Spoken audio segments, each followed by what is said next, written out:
Good evening. Hi, and welcome to this live with myself, Ruth, from Top Schools. This is a live to multiple platforms. Ask me anything about UK schools, Hong Kong schools. We focus on private schools in Hong Kong that offer a non-local curriculum, usually in the medium of English, and we focus on independent schools in the UK, boarding, day, hybrid, independent and private schools in the UK. So welcome. We do this every Thursday at 6 p.m. I might actually scale it back a bit for summer. Feels like everything is slowing down a little bit. So I know that lots of our colleagues and clients are gearing up for their summer holiday. So hope you enjoy your summer holiday. Congrats to all the students that finished their A-levels and GCSEs this term. I've got one at home, and yeah, they really deserve a nice long summer break. So do we as parents. Those results will be out in August, and we'll be running a thread on results that Hong Kong schools are generating. Too many UK schools to track, and other people do that anyway. So ask me anything. If you've got any questions related to Hong Kong schools, nothing's out of bounds. I will try to answer anything at all. So just while you're thinking, and if you don't think of any questions, that's fine. I'll talk to myself. I'm used to it. Quite a lot of the views for these lives are afterwards. So hopefully there's something of value for people who are watching this on replay. And if you are watching it after the fact, then go ahead, post questions. But we do it every week, so there'll always be another opportunity. So welcome to all of the new Facebook group members. We get a couple of hundred members each week, so that's always growing, and that's always good to see. Topic for this week, oh God, it's been so busy. I mean, I talk about things slowing down, but that's hardly the case at Top Schools. We're going to see a brand new school tomorrow. Super excited about that. It's not a secret, but we will be posting more about it after tomorrow. Quite a few new schools opening in the new academic year, mostly smaller schools, mostly not on the island, but not all of them. Some schools changing hands, a lot of schools changing leadership, a lot of movement, a lot. We have a blog post called Heads on the Move. We cover senior leadership positions, people leaving and going somewhere else and coming, some people coming back to Hong Kong after several years away, some people coming down from mainland China, lots of changes at Canadian International School, Nord Anglia, Kellett, stand out as having quite a lot of changes at the senior leadership level. And it's always a good idea to keep your eye on that. Going down the ladder a little bit, looking at teacher recruitment, we're hearing some subjects got dropped from some schools because teachers haven't been hired. And I'm seeing some really junior teachers with not a lot of experience getting promoted quite quickly. So that's, you know, just something to keep your eye on. It's not necessarily bad. It's just something to keep your eye on, you know, looking at the teachers and the leaders and what's their background and where do they come from, and you know, how do they compare with the staff in another school? So it's really worth looking at. So if no questions, then fees.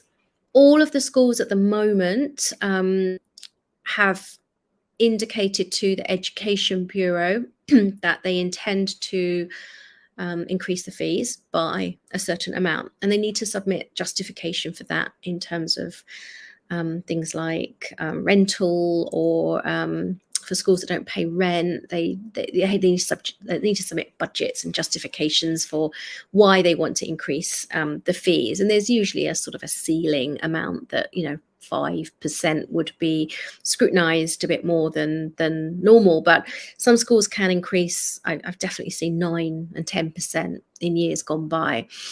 And don't forget that the school fees were frozen for a couple of years during COVID, when the children weren't really going to school every day in the same way that they normally do.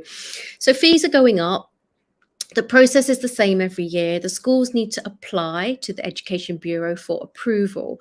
So any of the fees that you see published on the school's websites at the moment probably have a little like asterisk, would say subject to EDB approval, because every year the approval doesn't come through super early. In my recollection, it's August, sometimes very late in August. There was an incident a couple of years ago where one school had charged parents for the new fees, and basically got clobbered by EDB and said, oh, you can't charge those new fees because they're not yet approved. So it's a bit tricky. It's a bit tricky for admin, for sure. But the new fees, we're going to keep track of those on the Facebook page, and keeping a track of fee increases in terms of application and assessment fees as well, which is quite interesting. So one school submitted today application fees $3,000 for each child. That's I would say that's quite a lot. And I don't know if you remember, if you weren't in Hong Kong a few years ago, there were complaints about this because technically a number of the schools are charging $1,000, $2,000, $3,000, $4,000, $8,000 for application and assessment when these fees aren't approved. Now, the Ombudsman looked into this, and there's lots and lots of reports. I did a series of articles taking apart the lengthy report. And schools are supposed to apply for approval for all of these additional fees, even the fees like capital levies or certainly for capital levies, debentures, application and assessment fees. These fees are supposed to be approved. Now, when you download the fees certificate for each school, you'll only see tuition. And so the EDB have been told by the Ombudsman that they need to create this additional database of extra fees that parents will be asked to pay, and to prove to parents that they are approved. So I'm not sure if that's been done, but I'll certainly be asking about that. Again, just worth reiterating to parents that when you get a bill from a school and they say you need to pay this, that, and the other, it's always worth checking, querying. Are they genuinely allowed to ask you to pay that? And are they genuinely allowed to ask you to pay that at this point in time? Because that's another thing. They're not supposed to ask you to pay for these fees so far in advance. Like if they ask, I know one or two schools in Hong Kong ask you to pay for the entire year. And they're not supposed to. Schools do a lot of things in terms of fees, particularly, that technically they're not supposed to do. The difficulty is that they've been allowed to get away with it for so long. So sometimes potentially we could argue it's pure ignorance on their part. Don't think it's a very good argument, if you ask me, that they didn't know that they couldn't do it. But come on, So for us, certainly when we're acting on behalf of parents, we always know exactly how far you can exactly push it, and what you should do, what you have to do, what you don't have to do. So it's definitely worth asking. So we've got lots of stuff published about fees. What else was I going to talk about? If you haven't yet sorted out summer activities for your children, we've got two recommendations. For slightly younger children, for sports camp, we've got something going on in Clearwater Bay. Let us know. That's Top Camps, and it's all over our social media.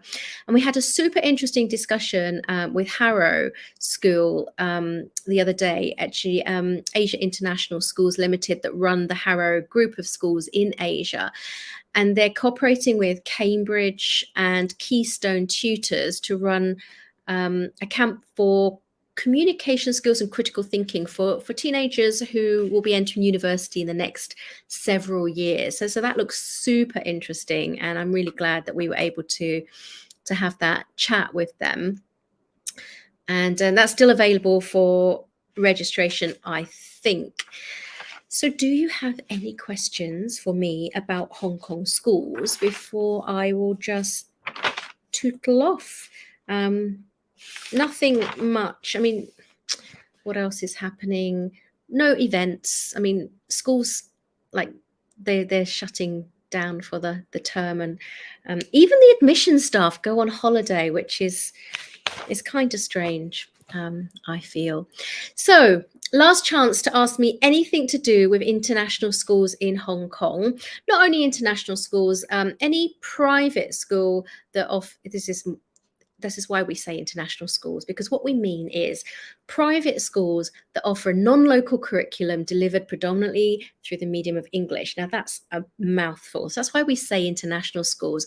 But quite a number of the schools that we work with are not international. And I think I talked about this a week or so ago, so I won't go over it. So if nothing else, let me get rid of that. Great. Well, we'll do it again next week. If you have any other questions, pop them in the comments below, and we'll be posting more about our school visit tomorrow. So keep watching in the Facebook group. I'll do a tag of everybody about once a week. A couple of people complained about it last week, and I'm sure there's a way that you can deregister so that you're not receiving the alerts for everyone. I'm sorry, but you're in the group presumably because you want to hear about interesting stuff. I'm sure there's a way to figure that out in the alerts. Any questions? Going once, going twice.